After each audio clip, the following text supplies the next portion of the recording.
দর্শক, আছি ছুটিতে বাড়িতে। তো বাড়িতে এখন শীতকাল চলতেছে, আমরা এই সন্ধ্যার পরে সবাই মিলে একটু আড্ডা দিচ্ছি। তো আমার সাথে আসলে কে কে আছে একটু আপনাদের সাথে পরিচয় করাই দিচ্ছি। এই যে দেখতে পাচ্ছেন, হালকা করে বিনোদনের পক্ষে, হালকা এখন করে আছি বন্ধুর বিনোদনের পক্ষে।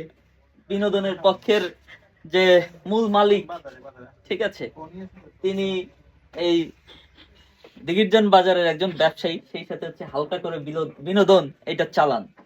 এরপরে আছে ছোট ভাই আজাদ, তিনি হচ্ছেন এই এলাকার একজন বিশিষ্ট পশু ডাক্তার, ঠিক আছে। এরপরে মিন্টু, তিনি একজন ব্যাংকার। বন্ধু মিন্টু, তুমি কিছু বলো।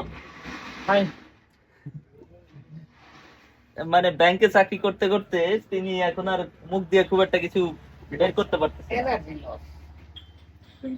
এরপরে আছে সুদেব ব্যাপারী, বন্ধু সুদেব, সেও এই বাজারের একজন বিশিষ্ট ব্যবসায়ী এবং সেই সাথে একজন